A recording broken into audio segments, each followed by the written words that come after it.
오늘의 주요 뉴스입니다. 어젯밤 7명의 사망자를 낸 부천 호텔 화재에 대해 합동 감식이 이루어졌습니다. 화재 원인은 물론 에어매트로 떨어진 2명이 사망한 경위에 대해서도 조사가 진행되고 있습니다. 이원석 검찰총장이 김건희 여사의 명품 가방 수수 의혹 사건을 검찰 수사심의위원회에 회부하기로 했습니다. 대검찰청은 수사에 의문이 제기된 만큼 수심의 절차를 거쳐서 공정성을 평가받기로 했다고 밝혔습니다. 카멜라 해리스 미국 부통령이 민주당 대선 후보 지명을 공식 수락했습니다. 수락 연설에서 김정은 같은 독재자의 비위는 맞추지 않겠다고 강조했습니다. NH농협의 은행에서 100억 원대 금융사고가 발생한 것으로 확인됐습니다. 은행 직원이 지인의 명의로 부당 대출을 받아 횡령한 건데 지금까지 확인된 금액만 117억 원에 달합니다. 단독 보도합니다.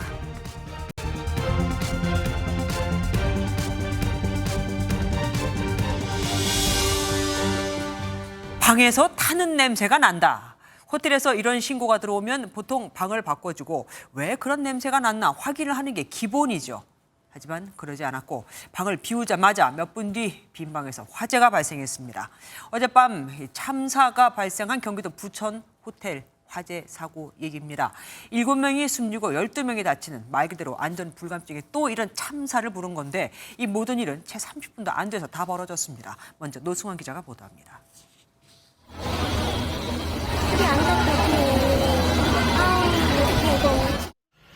호텔 창문에서 화염이 치솟자 시민들이 발을 동동 구릅니다. 경기도 부천의 한 9층짜리 호텔 8층 객실에서 원인을 알 수 없는 불이 났습니다. 남성분 한 분이 살려달라고 소리를 이렇게 지르고 계셨던 거예요. 신고 접수 단 4분 만에 소방차가 현장에 달려왔지만 역부족이었습니다. 순식간에 유독가스가 퍼지면서 8층과 9층에 있던 27명 가운데 무려 7명이 숨지고 12명이 다쳤습니다. 겉으로 보기엔 불이 났는지조차 알아보기 힘들 정도지만 불길이 워낙 빨리 번져 피해가 컸습니다. 불은 8층에 비어있던 객실에서 시작됐습니다. 경찰과 소방, 국가수는 사고 원인을 찾으려고 합동 현장 감식을 시작했습니다. 아마도 전기적인 요인이 가장 유력할 것으로 보고 있고, 경찰은 전담 수사본부를 꾸려 호텔 관계자와 투숙객을 우선 참고인 신분으로 조사하고 있습니다. MBN 뉴스 노승환입니다. 빈 방에서 발생한 불은 유독가스를 순식간에 건물 전체로 퍼뜨렸습니다. 어떻게 그게 가능했냐고요? 문제의 그 방문이 열려 있었거든요. 안 그래도 호텔은 이불이나 매트리스 같은 불에 타면 일산화가스 같은 유독가스가 발생하는 물건이 많은데 말입니다. 이 때문인지 희생자 대부분의 사인은 질식이었습니다. 이어서 이서영 기자가 보도합니다. 회색깔 연기가 계속 뿜어져 나옵니다. 연기는 순식간에 퍼져 3개 층을 가득 메웁니다. 연기가 많이 차갖고 그 옆에서 봐도 연기가 많이 차더라고. 그러니까 안쪽에서도 이제 810호 거기서도 막 연기가 막 나오고. 화재가 발생했을 때 나오는 유독가스는 사람이 흡입하면 짧게는 1분, 길게는 3분 내로 사망에 이를 수 있습니다. 호텔 객실에는 이불이나 매트리스처럼 태우면 유독가스가 나오는 물건들이 많았는데다 당시 불이 처음 난 것으로 보이는 810호의 방문이 열려 있어 피해가 더 커졌습니다. 유독가스를 마셨을 때 몸이 경직이 되고 호흡곤란 상태를 일으킬 수 있고 결국에는 사망에 이를 수 있는 것입니다. 실제 사상자 대부분은 발화 지점에서 가까운 8층과 9층 객실과 계단 복도에서 발견됐습니다. 비상구에서 가장 먼 사람조차도 단 몇 걸음이면 비상 계단이었는데요. 유독가스 탓에 그 몇 걸음을 떼지 못해 변을 당했습니다. 한 치 앞도 보지 못하는 상황이었던 터라 객실마다 배치된 것으로 알려진 완강기를 이용한 사람은 한 명도 없었습니다. MBN 뉴스 이서영입니다. 이러다 보니 완강기도 못하고 길이 좁아 사다리차도 못 오니 호텔 밖 1층 바닥에 깔린 에어매트가 눈에 보이는 유일한 탈출구였습니다. 그래서 2명이 살기 위해 뛰어내렸는데 이 에어매트가 뒤집히면서 모두 다 숨졌습니다. 장덕진 기자가 보도합니다. 화재 현장 호텔 앞에 119라고 적힌 노란색 에어매트가 깔려 있습니다. 무언가 떨어졌고 갑자기 매트가 뒤집히는 모습이 영상에 포착됐습니다. 불이 난 방과 같은 층에서 불길을 피하던 남녀 2명이 에어매트로 뛰어내렸지만 매트가 뒤집히며 숨졌습니다. 공기안전 매트가 설치된 곳입니다. 소방은 요구조자가 있는 곳 바로 아래에 매트를 펼쳤다고 설명했습니다. 첫 번째 여성 피해자가 모서리 쪽으로 떨어지면서 뒤집혀버린 매트를 누군가 귀퉁이에서 잡았어야 했다는 논란이 일었습니다. 설치상의 오류였나요? 아니면 연구를 할 게임입니다. 잡고 있거나 그러진 않습니까? 예, 그렇게 해주는데 그때 당시에 그 인원이 부족해서 딱 잡아주고 그러지는 못했습니다. 의혹이 커지자 소방 측은 매트의 끝을 반드시 잡아야 하는 건 아니라고 정정했습니다. 저희가 꽁장으로 쫙 막고 있으면 더 위험할 수도 있대. 잡아라 이런 건 없어요. 한 명이 떨어진 뒤 매트에서 내려오고 매트 공기가 다시 충전된 뒤 다음 사람이 낙하해야 하는데 2명이 몇 초 사이에 바로 낙하한 점도 사망의 요인으로 꼽힙니다. 에어매트 공기의 양과 설치 위치가 적절했는지도 조사할 부분인데 소방 측은 규격과 설치에는 문제가 없었다고 전하며 모서리 쪽으로 떨어져 매트가 뒤집힌 건 매우 이례적인 일이라고 말했습니다. 2006년에 지급된 해당 매트는 7년인 사용 가능 기한을 11년 넘긴 장비였는데 소방은 법적 심의를 거쳐 재사용한 것이라고 전했습니다. MBN 뉴스 장덕진입니다. 엄마, 부탁할게. 내 장례는 치르지 말고 내 일기장은 다 태워줘. 이제 5분을 넘기지 못할 것 같아. 딸의 이런 전화를 받은 엄마의 마음은 어땠을까요? 이 호텔 화장실에서 딸은 연기를 가득 마신 채 심정지 상태로 발견됐습니다. 불이 난 당시 긴박했던 순간을 한여의 기자가 보도합니다.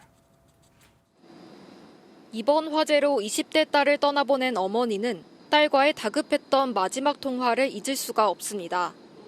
어머니에게 전화가 걸려온 건 불이 난 직후 저녁 7시 40분쯤입니다. 불이 났어. 엄마, 더 이상 전화를 할 수가 없어. 그리고 끊었어요. 위치도 알 수가 없었어요. 애타는 마음으로 기다리던 가족에게 잠시 후 다시 걸려온 전화에서 딸은 숨을 못 쉴 것 같다는 말만 남긴 채 전화는 끊어졌습니다. 근데 하지 말고 내 곁은 얘기랑 그런 거 버려. 5분 뒤면 진짜 숨 못 쉴 것 같아. 이제 끊어. 진압은 거의 다 됐어. 구조가 다 됐어. 1시간 후에 시신으로 나왔어요. 정신없이 화재 현장으로 달려왔지만 딸을 애타게 기다리는 가족에게 구조는 더디게 느껴졌습니다. 9.4일생으로 탈출한 투숙객도 주변 시민들도 안타까운 마음으로 현장을 지켜봤습니다. MBN 뉴스 한여입니다. 이번 참사도 분명 인재였습니다. 타는 냄새가 난다는데도 제대로 알아보지도 않고 그대로 방치했으니까요. 스프링클러가 설치되어 있지 않았다는 점도 피해를 키웠습니다. 이재호 기자가 보도합니다. 불이 시작된 810호 객실에서는 전조 증상이 있었습니다. 객실에 들어간 투숙객이 타는 냄새가 난다며 방을 바꿔달라고 호텔 측에 요청한 겁니다. 한 분이 들어오셨다가 무슨 타는 냄새가 난다 해서 호실을 바꿔달랐다 이렇게 얘기를 들었습니다. 하지만 투숙객들의 안전을 위한 별다른 조치는 없었고 이후 불이 나면서 인명피해로 이어졌습니다. 합동감식에 나선 경찰은 이런 내용을 토대로 화재 전후 경위를 살펴보고 있습니다. 스프링클러가 없는 것도 피해를 키웠습니다. 2003년 준공된 이 호텔은 소방법 개정에도 설치 의무가 소급 적용되지 않아 화재에 취약했습니다. 기존 건물에다가는 스프링클러를 설치하기가 근본적으로 어려워요.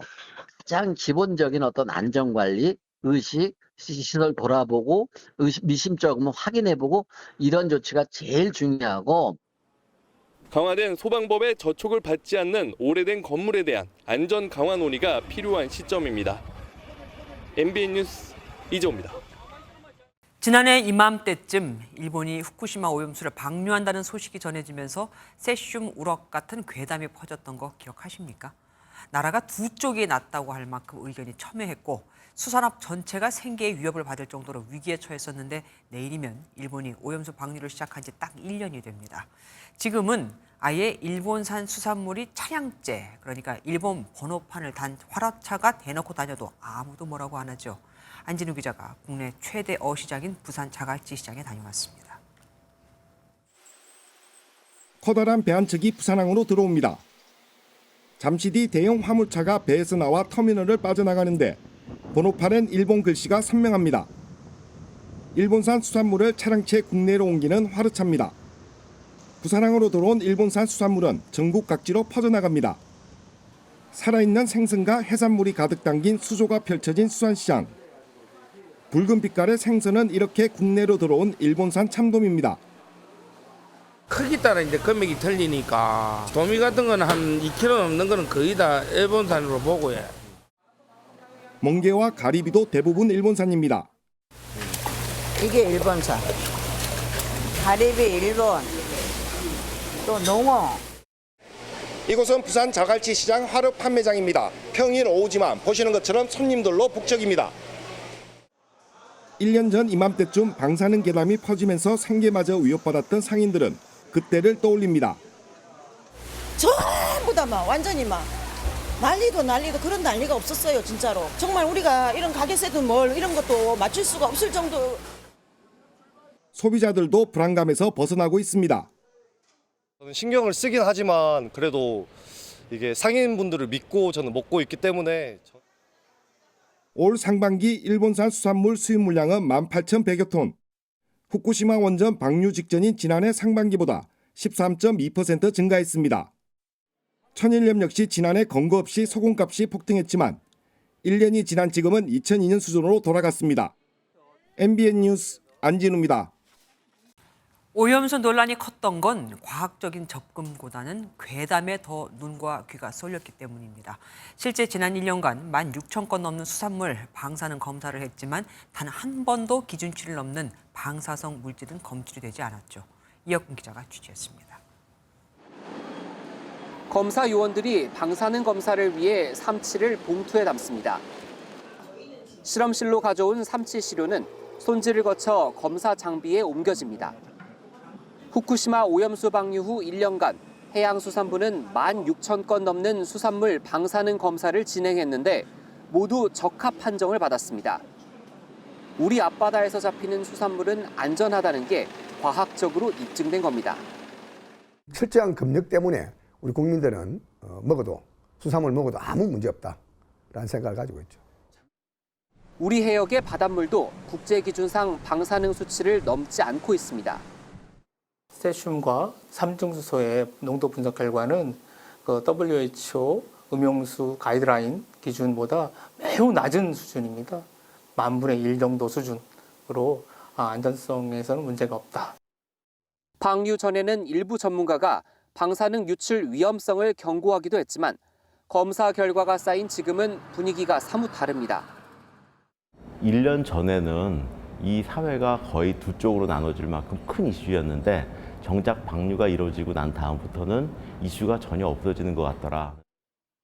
전문가들은 투명하게 방사능 검사 결과를 공개하고 일본이 방류 안전 기준을 지키고 있는지 계속 확인하는 게 중요하다고 강조했습니다. MBN 뉴스 이혁근입니다. 확인되지도 않은 괴담 때문에 국민이 불안해했고 그래서 정부는 이를 불식시키기 위해 쓰지 않아도 될 돈 1조 6천억 원을 썼다. 대통령실이 후쿠시마 오염수 방류와 관련해 야당이 황당한 괴담으로 거짓 선동을 했다며 대국민 사과를 요구했습니다. 하지만 민주당은 오염수가 우리 바다에 도착하는 것은 빨라도 4, 5년 후라며 대체 뭘 근거로 안전하다는 것이냐며 따졌습니다. 천정인 기자입니다. 지난해 4월 야당 의원들은 일본으로 건너가 후쿠시마 오염수 방류를 반대하고 방류 이후인 8월에도 후쿠시마 현지에서 열린 규탄 시위에 참석했습니다. 대통령실은 오염수 방류 1년을 하루 앞두고 그동안 과학적으로 아무 문제가 발생하지 않았다며 야당의 행태를 강도 높게 비판하고 대국민 사과를 촉구했습니다. 광우병, 사드에 이어서 후쿠시마까지 이 국민을 분열시키는 괴담 선동을 이제 그만두겠다고 약속하고 지금이라도 국민 앞에 사과하길 바랍니다. 대통령실은 또 황당한 괴담 선동에 혈세 1조 6천억 원이 투입됐다면서 괴담 피해는 고스란히 국민들에게 돌아갔다고 지적했습니다. 국민의힘도 야당의 사과를 촉구하며 맹공을 퍼부었습니다. 과연 우리 바다가 독극물이 가득합니까? 해는 드시는지 모르겠습니다. 말에는 무게가 있고 책임이 따릅니다. 이에 대해 민주당은 참담하기 짝이 없는 인식이라고 반박했습니다. 방류된 오염수가 우리 바다에 도착하는 것은 빨라도 4, 5년 후의 일이라며 시간 여행이라도 다녀왔느냐고 꼬집은 겁니다. 일본 정부가 건네준 홍보성 자료 말고 주장을 뒷받침할 자료가 있습니까? 대체 무슨 근거로 국민과 야당의 우려를 괴담이고 그러면서 윤석열 정부는 일본 정부가 전 세계 인류의 비용이 싸다는 이유로 저지른 범죄, 공범이자 방조범이라고 비난했습니다. MBN 뉴스 전정인입니다. 검찰이 김건희 여사 명품백 수수 사건을 수사심의위원회에 넘겨 외부의 객관적인 의견을 구해보기로 했습니다. 결국 이원석 검찰총장이 직권으로 수심위에 회부를 한 겁니다. 검찰에 나가 있는 취재기자 연결해 보겠습니다. 선한빛 기자, 이 총장이 수심위 회부를 놓고 고심이 많았잖아요. 예상이 됐던 일입니까? 네, 조금 전 오후 6시쯤 대검찰청에서 이원석 검찰총장이 김 여사 사건을 수사심의위원회에 회부하기로 했다고 공지를 했습니다. 대검찰청은 더 이상의 논란이 남지 않도록 매듭 짓는 게 바람직하다면서 이 같은 결론을 내렸습니다. 수심위는 위원들이 전원 민관위원으로 구성되어 있기 때문에 수심위 회부를 했다는 건 외부의 객관적인 의견을 구해보겠다는 걸 뜻하는데요. 이 총장이 김 여사에 대한 조사 방식을 놓고 강한 비판을 했었기 때문에 수심위에 직권으로 회부하지 않겠나 하는 전망은 있어 왔습니다. 하지만 이 총장이 어제 이창수 서울중앙지검장으로부터 무혐의 수사 결과를 보고받은 이후 결론이 계속 나오지 않으면서 결국 무혐의로 최종 처리되는 게 아니냐는 전망이 잠시 나오기도 했습니다. 하지만 조금 전 이 총장이 결국 수심위에 직권 회부하겠다는 결론을 발표했습니다. 그만큼 이 총장의 고심이 깊었던 걸로 보입니다. 그럼 앞으로 절차는 어떻게 되는 겁니까? 그리고 사건 처리에 수심위 의견이 영향을 어느 정도 줄 수 있는 건지요? 네, 수심위 회의를 개최하는 데까지만 해도 일주일 이상이 걸릴 수 있습니다. 수심위 회의를 통해서 김 여사에 대한 사건 처리 방향에 대해서 논의를 할 것이고 수사팀이 수심위 의견을 바탕으로 최종적인 처리 방향을 잡게 될 텐데요. 이원석 총장의 임기는 불과 3주밖에 남지 않았기 때문에 상황에 따라선 이 총장 임기를 넘긴 이후에 사건이 처리될 가능성이 있습니다. 수심위는 150에서 300명 정도 되는 심의위원 중에서 무작위의 추첨으로 15명을 선정해 안건을 심의하도록 돼 있는데요. 출석위원 과반수 찬성으로 최종 의견을 결정하도록 하고 있습니다. 수심위 의견은 강제적인 효력을 갖는 건 아니고 권고 효력을 갖지만 워낙 국민적 관심이 큰 사건이라서 수심위에서 만약 수사팀의 결론과 다른 의견을 줄 경우 이를 완전히 배제하기는 쉽지 않을 것으로 전망됩니다. 대통령실이나 수사팀에서는 입장이 나왔습니까? 네, 이 총장의 수심위 직권 상정에 대해서 대통령실은 지켜보겠다는 짧은 입장만 내놓았습니다. 서울중앙지검 수사팀은 검찰총장의 수사심의위원회 소집 결정에 따른 절차에 충실히 임할 예정이라고 밝혔습니다. 지금까지 대검찰청에서 MBN 뉴스 선원빛입니다.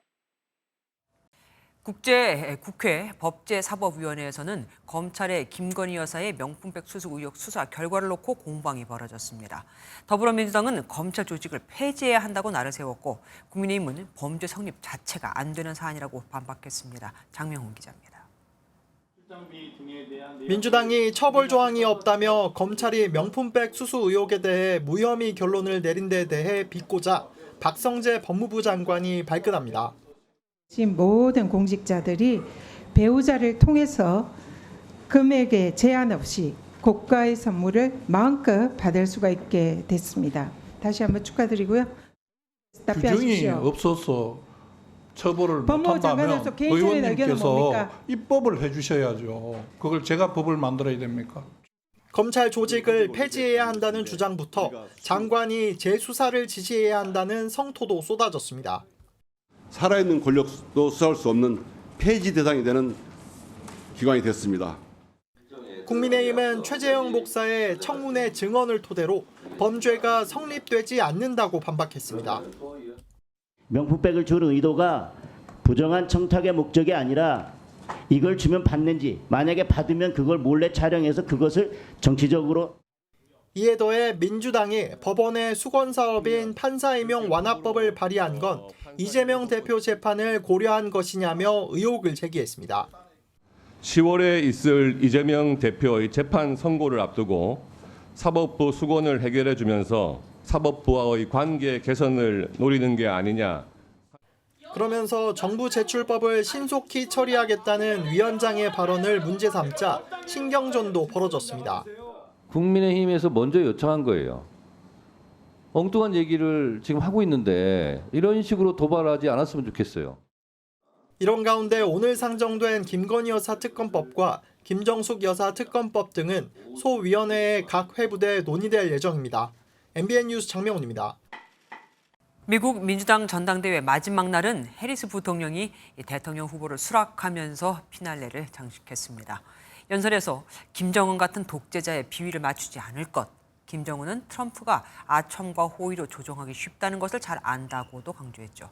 트럼프가 김정은과 친하다고 한 걸 꼬집은 겁니다. 미국 시카고에서 최종락 특파원이 전해왔습니다. 해리스의 민주당 대통령 후보 수락 연설로 대관식이 막을 내렸습니다. 자신의 일대기로 연설을 시작한 해리스 부통령은 예기치 못한 여정이지만 중산층을 대신하겠다며 후보직을 수락했습니다. On behalf of everyone whose story could only be written in the greatest nation on earth, I accept your nomination to be President of the United States of America. 그러면서 분열과 냉소의 과거로 돌아가지 않고 모든 미국인을 위한 통합의 대통령이 될 것이라고 밝혔습니다. 이 과정에서 싸움도 마다하지 않겠다며 경쟁자인 트럼프 전 대통령을 정조준했습니다. Just imagine Donald Trump with no guardrail. We are not going back. We are not going back.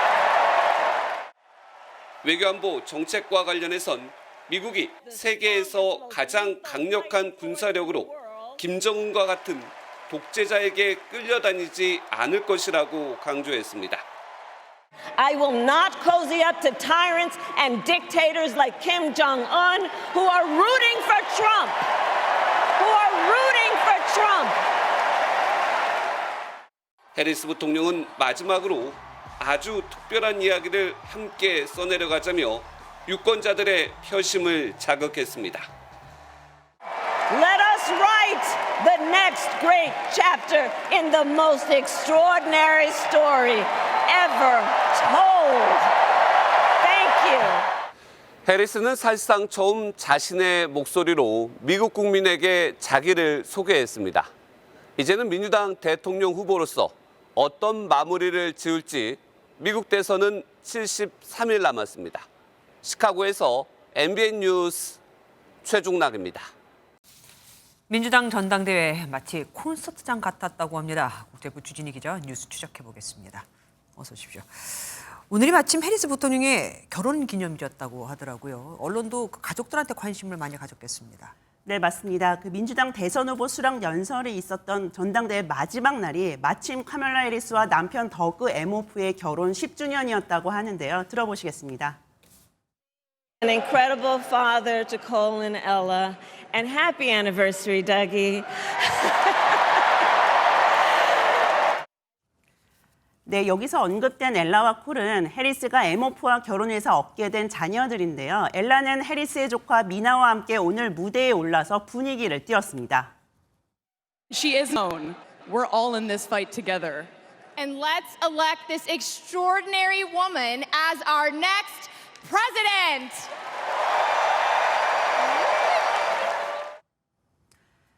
네, 여기에 에모프의 동생과 그 부인인 아시아계 주디 리도 포착이 됐고요. 그 자녀들도 큰어머니를 위해서 무대에 올라 발언을 했습니다. 다양한 인종과 문화를 가진 사람들이 한 가족이 될 수 있다는 것을 자신의 가족을 통해서 보여준 겁니다. 또 팀 월즈 주지사의 아들이 아버지의 연설을 듣고는 울고 박수치는 모습이 화제를 모으기도 했습니다. 이번 민주당 전당대회를 보면은 그야말로 콘서트장 같았습니다. 셀럽들이 많이 왔거든요. 그렇게 셀럽들이 오는 게 전당대회에서 도움이 됩니까? 네, 사실 일단 얼마나 많이 왔는지 보면요. 한번 들으시면 놀라실 겁니다. 네. 어제 방송인인 오프라 윈프리의 깜짝 등장에 이어서요. 스티비 원더, 존 레전드가 나왔고요. 오늘은 영화배우 에바 롱고리아와 가수 핑크, 그리고 NBA 농구 스타 스테판 커리는 지지한다는 영상을 보냈습니다.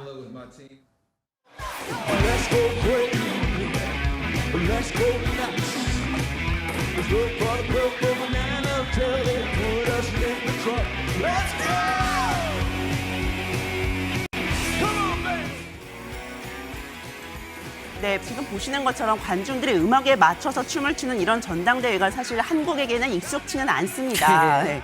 말씀대로 효과가 있는지가 가장 궁금한데요. 하버드 발표에 의하면 연예인들이 정치에 참여하는 것이 정치에 무관심한 젊은 층을 지지층으로 흡수하는 효과가 상당하다고 합니다.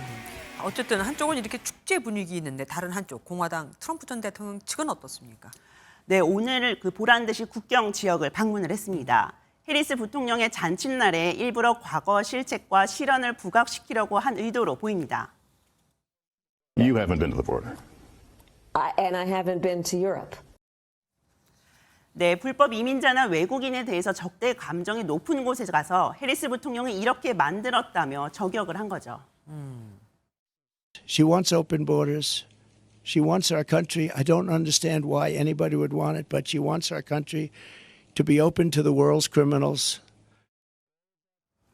네, 또 SNS에서는 나를 말하는 거냐, 해리스는 그동안 뭘 했냐, 아무것도 안 했다는 등 전당대회 언급에 대해서 실시간 반박글을 올리기도 했습니다. 참, 마침 트럼프 전 대통령이 오늘 방문한 애리조나, 거기서 트럼프 전 대통령을 그동안 협박해왔던 사람이 잡혔다고요. 네, 다행히도 유세하기 직전에 협박범이 붙잡혔습니다. 최근 SNS에 트럼프 전 대통령을 죽이겠다는 협박성 글을 계속 올린 60대 남성이 붙잡힌 건데요. 지난 총격 사건도 있고 해서 경호팀이 바짝 긴장하고 있는 것으로 그랬겠네요. 보입니다. 이제 가장 중요한 순간은 다음 달 10일 두 후보의 첫 토론 대결이 있는데요. 한번 지켜봐야 될 것 같습니다. 네, 지금까지 국제부 주진희 기자와 함께했습니다. 고맙습니다. 아이슬란드에서는 2달 만에 또 화산이 폭발했습니다. 작년 12월 이후 벌써 6번째인데 이 직전에 터진 화산은 무려 24일 동안 용암을 내뿜었다고 합니다. 이번 화산은 활동을 언제 멈출까요? 주민들은 대부분 피신한 상태지만 아이러니하게도 이 화산을 보기 위해 관광객들은 모여들고 있습니다. 이규옥 기자입니다.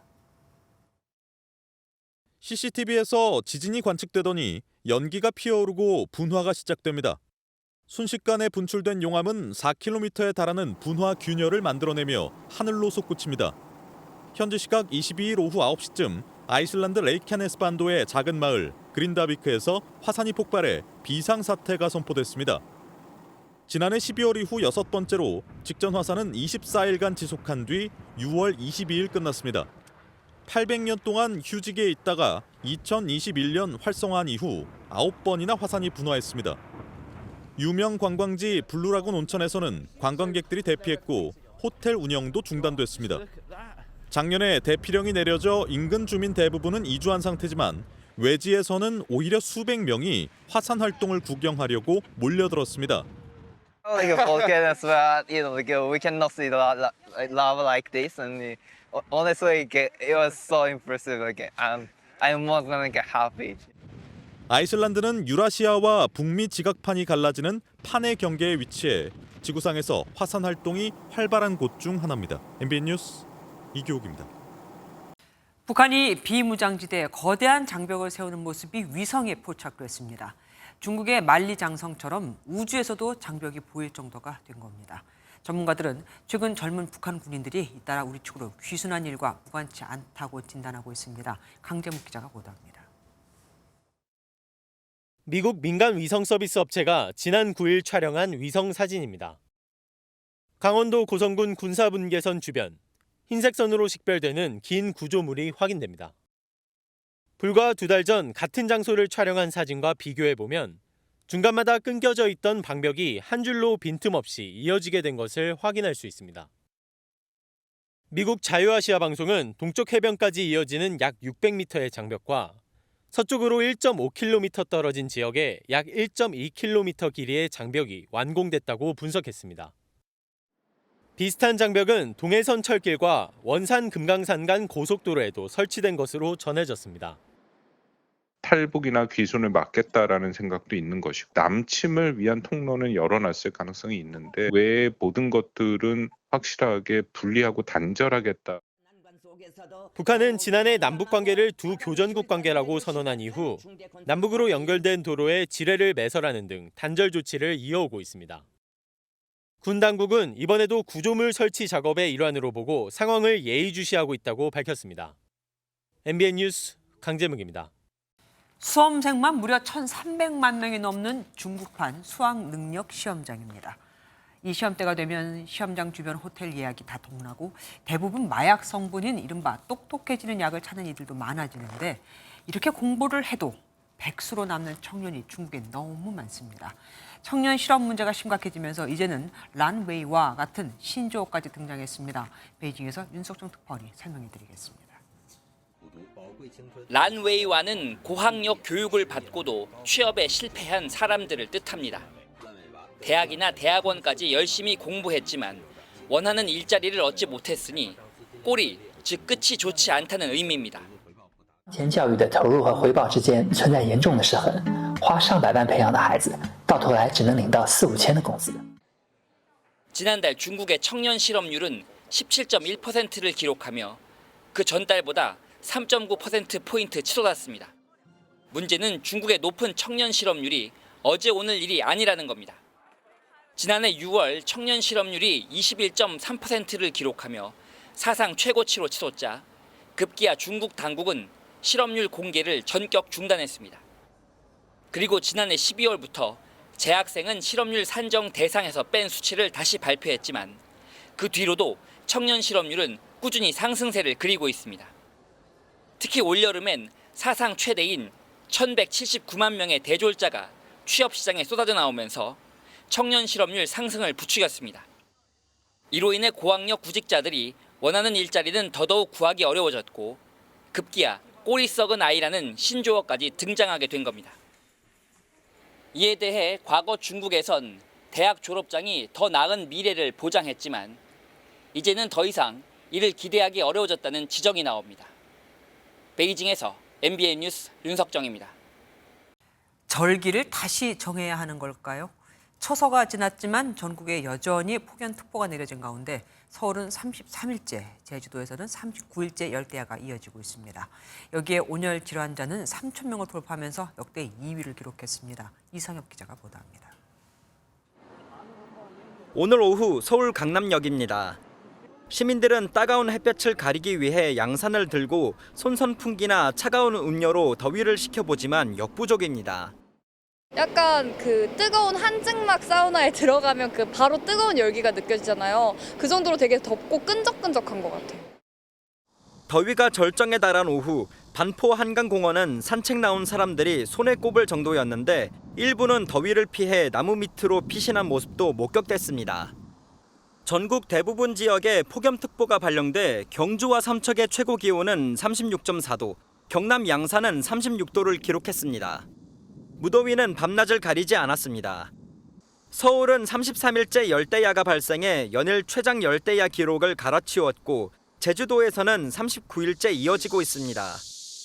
온열 질환자도 속출했습니다. 올해 온열 질환자는 3,058명으로 집계돼 역대 2위를 기록했습니다. 1위는 역대급 폭염이 왔던 지난 2018년에 4,526명입니다. 대기 상층부에서는 티베트 고기압의 고온 건조한 공기가, 하층부에서는 북태평양 고기압의 가장자리를 따라 고온 다습한 공기가 한반도로 유입됐습니다. 뜨거운 공기가 우리나라를 비닐하우스처럼 겹겹이 감싼 겁니다. 습도가 높은 상태에서 체감온도가 높아 무더운 날씨는 계속 이어지겠습니다. 또한 도심과 해안, 경상권을 중심으로 열대야가 나타나는 곳이 있겠으니 기상청은 무더운 날씨가 9월 초까지 이어질 것으로 예보했습니다. MBN 뉴스 이상엽입니다. 요즘 은행들 왜 이러는 걸까요? NH농협은행에서 지인 명의를 이용해 100억 원이 넘게 대출받은 뒤 횡령하는 사고가 또 발생했습니다. 올해만 농협에서 발생한 네 번째 금융사고입니다. 참, 얼마 전엔 우리은행에서 전 회장의 친인척들이 무려 616억 원의 대출을 받은 게 드러나 문제가 됐었죠. 길기범 기자가 단독 보도합니다. NH농협은행 서울 명동 지점입니다. 최근 이 지점에서 근무하던 과장급 직원이 돈을 횡령한 사실이 드러났습니다. 지난 2020년부터 4년 동안 지인 명의를 이용해 부당 대출을 받았는데 직전 근무지에서부터 범행을 이어온 것으로 알려졌습니다. 부당 대출로 나간 금액은 현재까지 확인된 것만 117억 원, 조사 결과에 따라 늘어날 가능성이 큽니다. 하지만 감사 도중 해당 직원이 극단적 선택을 하면서 당사자에 대한 감사는 중단됐고 경찰 조사가 진행 중입니다. 지금 수사도 우리는 했으니까 그 결과에 맞춰서 저희도 이제 정확하게 이제 조치할 예정입니다. 금융감독원 관계자는 해당 직원이 취급한 대출 전부를 들여다보고 있다며 농협은행 자체 감사반의 조사 결과를 보고 현장 검사 여부를 결정할 것이라고 밝혔습니다. 농협은행에서 금융사고가 발생한 건 이번 사고를 포함해 올해만 벌써 4번째입니다.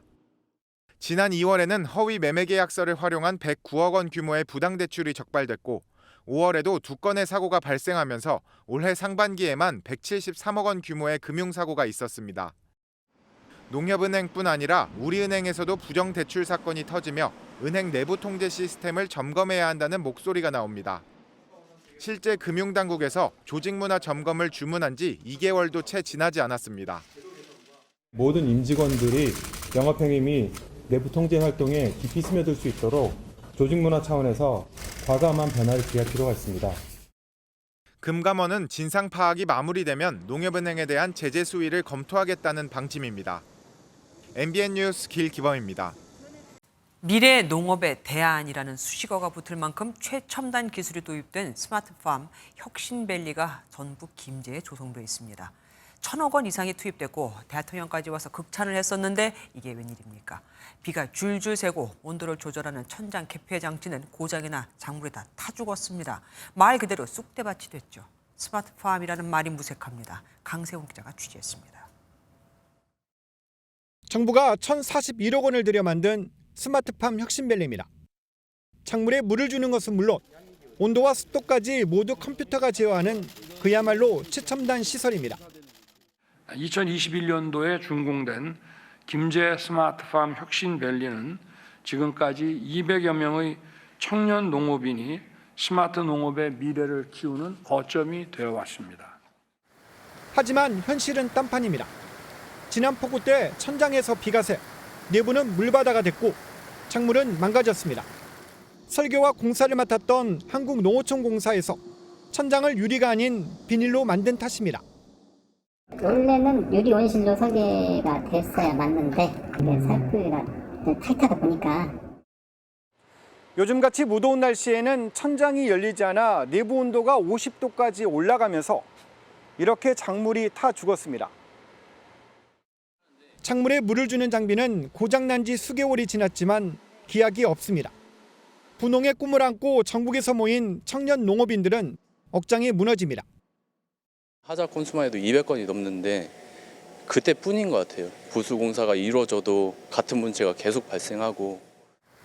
청년 농업인들은 부실 공사 원인을 밝혀달라며 감사원에 감사를 청구했습니다. MBN 뉴스 강세훈입니다.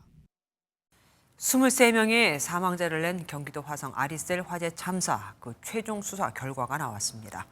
품질 검사 자료를 조작한 게 들통나 제품을 다시 만들면서 1차 전지 5,000개, 그러니까 하루 평균 생산량의 2배를 목표로 세운 게 참사의 원인이 됐던 것으로 나타났죠.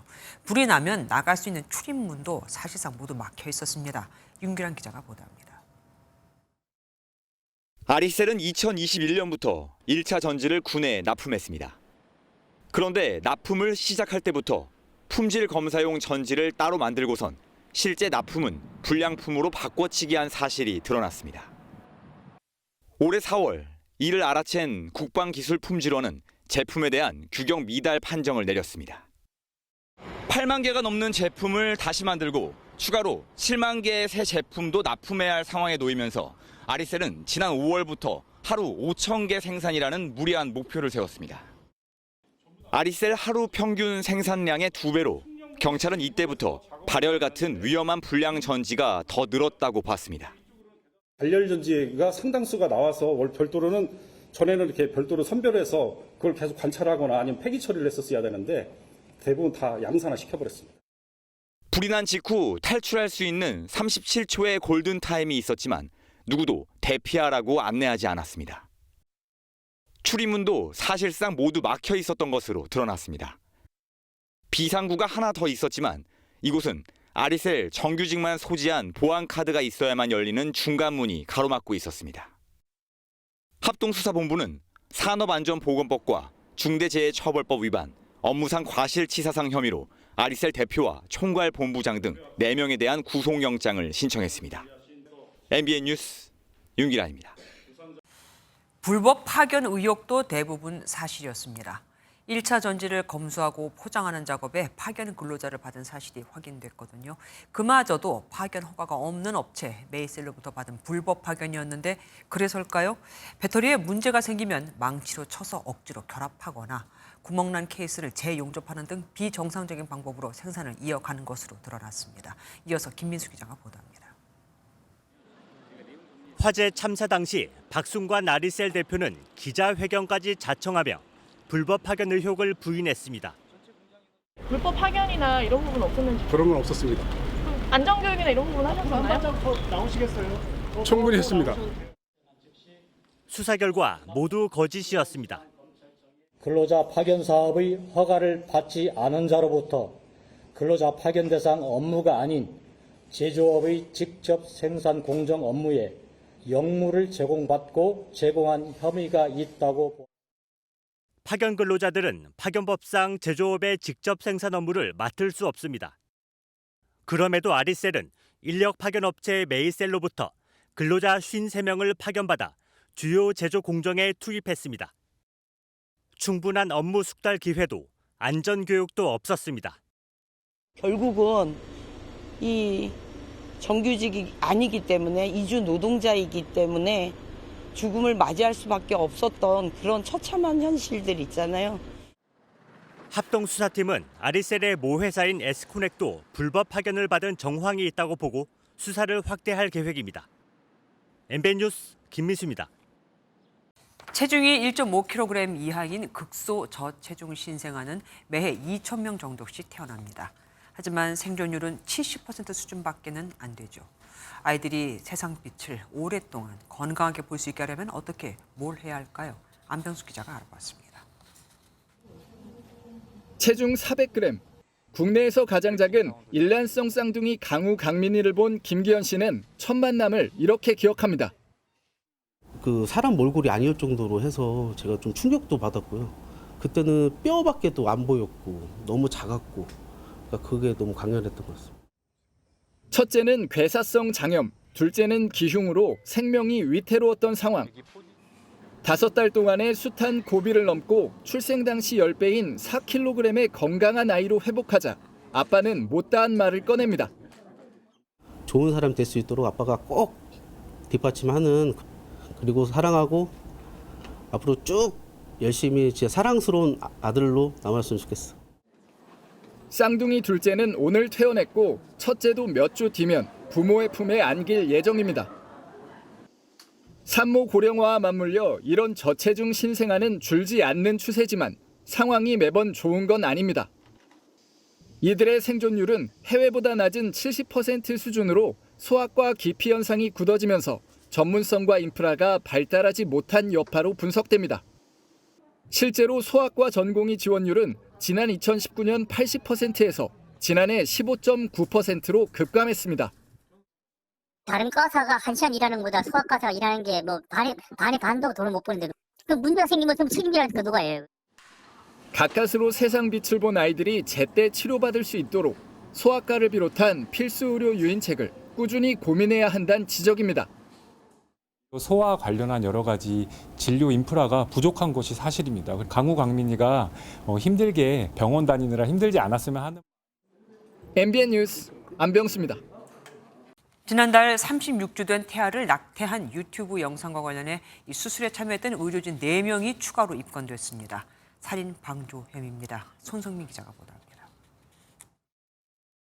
경찰이 여성 유튜버의 36주차 낙태 사건과 관련해 수술에 참여한 병원장을 포함해 의료진 4명을 추가 입건했습니다. 마취 전문의와 보조 의료진 3명이 대상인데 경찰은 이들에 대해 살인 방조 혐의를 적용했습니다. 마취의는 해당 병원의 의뢰를 받아 수술에 참여한 것으로 나타났습니다. 경찰은 36주 된 아기가 산모 몸 밖으로 나왔을 때 생존해 있었지만 의료진에 의해 살해당했을 가능성을 두고 수사를 벌여왔습니다. 또한 2차례 압수수색을 벌여 태아의 화장증명서와 사산증명서도 확보했습니다. 다만 사산증명서에는 사산 이유가 자연사산 인공임신중절로 표기된 것으로 나타났습니다. 유튜버의 수술 날짜가 지난 6월 25일이지만 화장증명서가 발급된 건 7월 13일이었는데 이 기간 아기의 시신은 병원에 있던 것으로 경찰은 파악했습니다. 병원장 역시 당시 아기가 사산한 상태였던 입장을 고수 중인 것으로 전해졌는데 경찰은 사실관계는 수사로 밝히겠다는 입장입니다. 다만 당시 수술실에 CCTV가 설치되어 있지 않은 상태였기 때문에 결정적인 단서를 확보하는 데 어려움을 겪는 것으로 전해졌습니다. 경찰은 CCTV 미설치 부분에 대해 병원장의 의료법 위반 혐의도 추가로 적용하는 한편 수술에 나선 의료진 진술의 진위 여부를 따질 방침입니다. MBN 뉴스 손성민입니다. 자기네 노조 조합원을 채용하라며 공사업체를 협박하고 타워 크레인을 점거하는 등 업무를 방해한 혐의로 재판에 넘겨졌던 민주노총 건설노조 간부들에게 유죄가 확정됐습니다. 대법원은 이들의 행위가 정당한 노조 활동으로 볼 수 없다는 원심 판단을 그대로 받아들였습니다. 이시월 기자입니다. 압수품을 담은 상자를 든 경찰들이 건물 밖으로 나옵니다. 지난해 경찰이 인천에 있는 민주노총 건설노조 경인지역본부 사무실을 압수수색하는 모습입니다. 당시 노조 소속 사무국장 A씨와 총괄조직부장 B씨는 지난 2021년 6월부터 1년 6개월간 인천 지역 건설 현장 3곳에서 건설사를 대상으로 조합원을 채용하도록 협박한 혐의를 받았습니다. 그 결과 총 233명의 조합원을 강제로 취업시켰고 공동 공갈과 공동 강요미수 혐의로 재판에 넘겨졌습니다. 1심 재판부는 두 간부의 발언이 협박에 해당하고 노조원 취업의 기회는 재산상 이익이라며 A씨에게 징역 1년, B씨에게 징역 8개월에 집행유예 2년을 선고했습니다. 2심 재판부는 일부 범행이 미수에 그친 A씨의 형량만 일부 감형했는데 대법원도 이를 그대로 받아들였습니다. 다른 민주노총 간부 4명에 대해서도 대법원은 유죄를 확정했습니다. 민주노총 경기 중서부 건설지부 수석지부장 C씨 등은 지난 2022년 10월 경기 안산의 한 공사 현장에서 타워 크레인을 점거하며 조합원 채용을 강요했습니다. 이 과정에서 출동한 경찰을 밀치거나 때려 전치 2에서 4주의 상해를 입힌 혐의도 추가돼 실형을 선고받았습니다. 재판부는 원심이 법리를 오해한 잘못이 없다며 원심을 확정했습니다. MBN 뉴스 이시월입니다. 백현동 개발 특혜 의혹 사건의 로비스트로 지목된 김인섭 씨가 1심에 이어 2심에서도 징역 5년의 실형을 선고받았습니다. 법원은 김 씨가 이재명 당시 시장과의 두터운 친분만으로 청탁을 전달하고 70억 원이 넘는 거액을 받아 죄질이 불량하다고 지적했습니다. 홍지호 기자입니다. 김인섭 전 한국하우징기술 대표가 알선 수재 혐의로 기소된 건 지난해 5월입니다. 검찰은 백현동 개발업자 정바울 아시아 디벨로퍼 대표가 2014년부터 김 전 대표에게 현금 77억 원과 식당 사업권을 줬다고 판단했습니다. 이재명 당시 성남시장의 선대 본부장을 맡는 등 친분이 두터운 점을 노리고 인허가 문제를 해결해달라고 거액을 주며 부탁했다는 겁니다.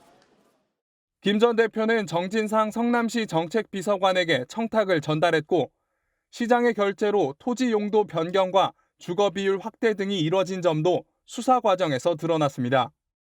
김 전 대표는 동업의 대가로 받은 돈일 뿐이라고 주장했습니다. 이재명 대표 승인이 있었던 게 맞나요? 로비로 성남도계공에 200억 하지만 지난 2월 1심 법원은 공정성과 청렴성이 훼손됐다며 징역 5년과 63억여 원의 추징을 선고하며 김 씨를 법정 구속했습니다. 오늘 열린 항소심 재판에서도 법원은 전문성도 없이 친분을 토대로 청탁을 받고 대관 업무를 맡았다고 지적했습니다. 또한 정상적인 동업관계로 볼 수 없고 잘못을 뉘우치는지도 의문이라며 형을 그대로 유지했습니다. 연이어 나온 유죄 판결이 이재명 대표의 백현동 배임 사건 재판에도 적지 않은 영향을 줄 것으로 전망됩니다. MBN 뉴스 홍지호입니다. 여름철에는 강한 햇빛과 에어컨 바람, 물놀이까지 겹치면서 눈은 말 그대로 삼중고를 겪습니다. 그런데 다 치료법이 다릅니다. 예를 들어서 눈 온찜질은 안구 건조증에는 도움이 되지만 결막염이나 각막염 같은 데는 독이 된다고 하거든요. 신용수 기자가 알아보았습니다. 박수현 씨는 최근 물놀이를 다녀왔습니다. 눈이 가렵고 빨개져 병원을 찾았는데 진단 결과 바이러스성 결막염이었습니다. 다음 날부터 조금 눈이 가려웠었는데요. 좀 긁다가 오늘 아침에 일어나니까 많이 충혈이 되더라고요. 여름에는 바이러스성 결막염을 비롯해 여러 안과 질환에 노출되기 쉽습니다. 아데노바이러스로 감염되는 바이러스성 결막염은 수영장이나 해수욕장에서 전염될 수 있는데 지난해는 8월과 9월에 가장 많은 환자가 발생했습니다. 강한 햇빛으로 자외선, 각막염 위험도 큰데 장시간 노출 시 심한 통증과 시력 저하까지 초래할 수 있습니다. 여름철 에어컨의 건조한 바람이 눈을 자극해 안구 건조증도 생길 수 있습니다. 세 질환 모두 가려움과 충혈, 뻑뻑함 등 비슷한 증상이 나타나는 만큼 전문의 진료가 필요합니다. 특히 온찜질이 효과적인 안구 건조증과 달리 바이러스성 결막염과 자외선 각막염은 온찜질이 독이 될 수 있어 주의해야 합니다. 혈액순환이나 부종이 과다한 게 문제가 되기 때문에 냉찜질을 하시는 게 좋고 온찜질을 하게 되면 오히려 증상을 악화시킬 수가 있습니다. 자외선 차단을 위해 선글라스를 쓰고 렌즈를 착용하는 사람은 세균 감염에도 신경 써야 합니다. MBN 뉴스 신용수입니다.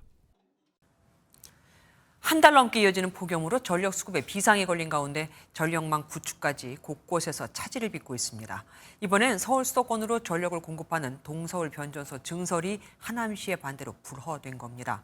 지역 내 혐오시설을 기피하는 님비 현상에 지자체도 어쩔 수 없이 그렇겠지만 이러다간 용인 클러스터 같은 곳도 문제가 생길 수 있습니다. 전력이 없이는 클러스터도 존재하지 못할 테니까요.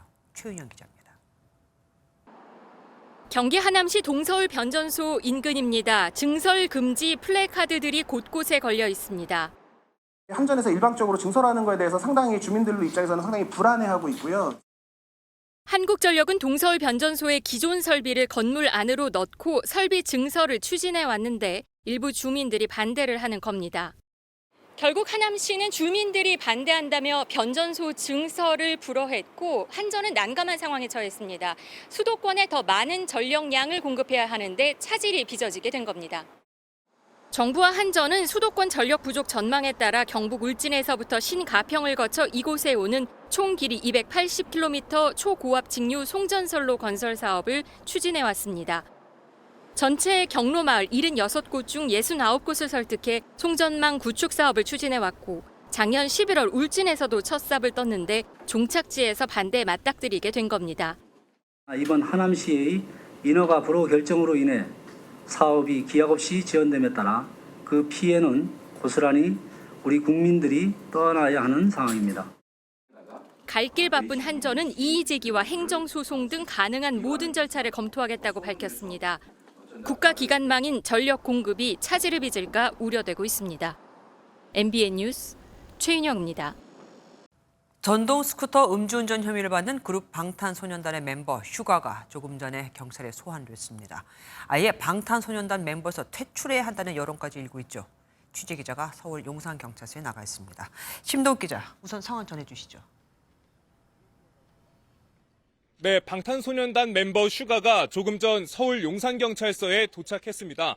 검은색 정장 차림의 슈가는 긴장한 표정으로 취재진 앞에서 고개를 숙였습니다.